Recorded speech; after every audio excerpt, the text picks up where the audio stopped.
నమస్కారం everyone, my name is Murli Karthik. Welcome to Let's Talk. So ఈ story time అనేది చాలా important in my life because ఇది ఒక స్టోరీ టైం కాదు, ఒక థగ్ లైఫ్. ఈ స్టోరీ అనేది ఒక 10 years ముందు నుంచి స్టార్ట్ అయ్యింది. మా నాన్న ఒక అంకుల్ కి 20,000 రూపీస్ అప్పుగా ఇచ్చిర్రు. పాపం కొంచెం అర్జెన్సీలో ఉండే 20,000 అడిగిరు. మా నాన్న ఒక దయాలు దానశీల నాగార్జున ఆబ్వియస్లీ ఏంటది గుర్తు పెట్టుకొని తిరిగి ఆ 20,000 ఇవ్వాలి కదా.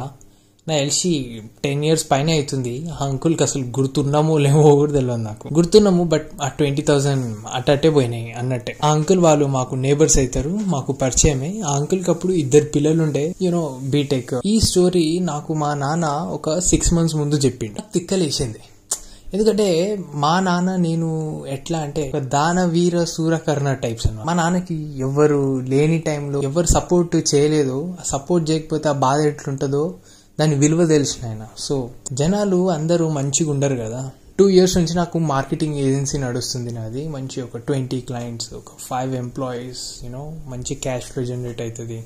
It's a very good thing. So పాటింటి దగ్గరికి వెళ్తే ఆ నేబర్స్ కనపడ్డారు. ఇప్పుడు వాళ్ళు చాలా పెద్దగా అయిపోయారు.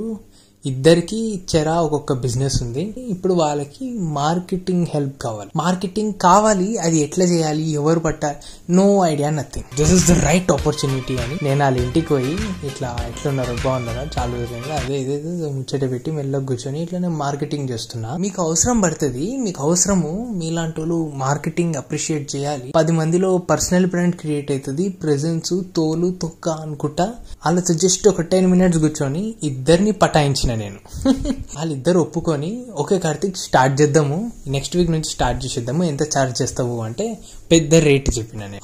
దానికి కొంచెం వాళ్ళు హెసిటేట్ అయ్యి ఏమైనా కొంచెం నెగోషియేట్ చేయడానికి ట్రై చేసారు. కొంచెం ప్రైస్ తగ్గించిన ఓకే అనుకొని స్టార్ట్ అయిపోయింది పని. 6 months అవుతుంది. నా తెలిసి వాళ్ళు ఎంతైతే మాకు బాకీ ఉండేనో దానికన్నా 2x ఎక్కువనే నాకు వచ్చేసింది వాళ్ళ దగ్గర నుంచి. ఇదే థింగ్ నేను తిరిగి మా అమ్మ నాన్నకి చెప్తే పడి నవ్వేరు. This is not just about revenge, okay, this is about కర్మ.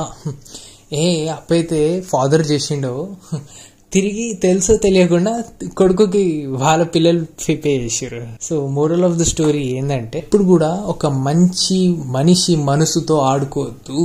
ఎందుకంటే ఆ మంచి మనిషికి నాలాంటి ఒక దొంగ నా కొడుకు పుడతాడు. మేబీ చాలా స్టోరీస్ ఉన్నాయి. This is my first story time.